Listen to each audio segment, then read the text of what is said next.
सर्वात्मने नमः। माताजी ओम सर्वात्मने नमः।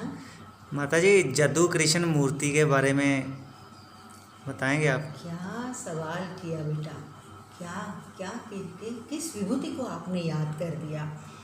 काफ़ी टाइम से मुझे ये था कि किसी को क्यों प्रश्न नहीं उठता है जदू कृष्ण मूर्ति जी के बारे में, कोई याद क्यों नहीं करता है, लेकिन आज ये हमने याद कर लिया तो बहुत खुशी की बात है मेरे लिए। जदू कृष्ण मूर्ति in real sense he was a pious soul, पवित्र आत्मा थी, बाय बर्थ ही बहुत सहिष्णु थे, बहुत स्पिरिचुअली क्षमतावान थे। और मैंने तो यहाँ तक सुना है कि कुछ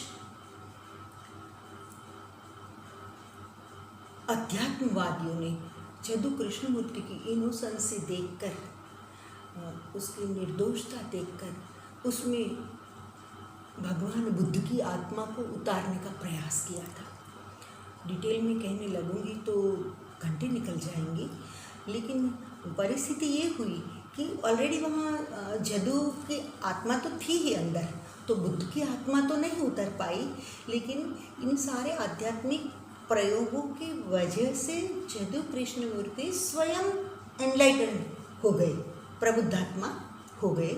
और बहुत कुछ उन्होंने मतलब लेक्चर दिए, हर विषय पर लेक्चर दिए, और उन लेक्चर को हम कह सकते हैं कि नोबडी कैन चैलेंज इट, कोई चैलेंज नहीं कर सकता है। और मतलब प्योर है, प्योर, और जो उसका बेस है वो बिल्कुल मानवीय बेस है।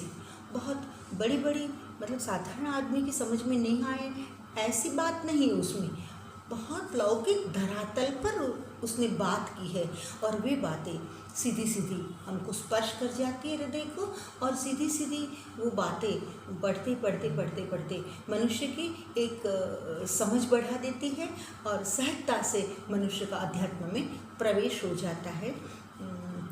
एक पुस्तक मैंने उनकी पढ़ी थी, darkness of ego, darkness of ego, ego यानी अहंकार, डार्कनेस यानी अंधकार। हाँ, तो मतलब जो अहंकार का अंधकार है, जो अहम का अंधकार है, वो कितना भयानक है। तो ये मैंने जो पढ़ा तो बहुत प्रभावित हुई। हाँ, अनुवाद की हुई काफ़ी बुक्स आती है उनकी, गुजराती में अनुवाद मिलते हैं, कई भाषाओं मिलते हैं, लेकिन जो उसकी ओरिजिनल स्पीच है उनको जब आप सुनेंगे और उसमें जो आनंद आता है और समझना जितना इजी होता है उतना अनुवाद में आनंद नहीं आता है। लेकिन हर एक बंदे को एक बार तो जदू कृष्णमूर्ति की बुक, कोई ना कोई एक बुक तो पढ़नी ही चाहिए। और शायद लोगों को नहीं पता है, लेकिन जो जिसे लोग ओशो कहते हैं, आचार्य रजनीश नाम से पहले जाने जाते थे, तो जो जदू कृष्णमूर्ति को नहीं जानते हैं उन लोगों के लिए ओशो बहुत बड़ी तोप है। लेकिन मैंने जहाँ तक अभ्यास किया तो ये जदू कृष्णमूर्ति को पढ़ कर ही ओशो ने थोड़ा इधर उधर आइडियाज़ करके अपनी बातें रखी है, और लोगों को लगा कि वाह, ओशो ने बहुत बड़ी बात कर दी, लेकिन उसके बेस में जो है वो जदू कृष्णमूर्ति है। Okay, fine.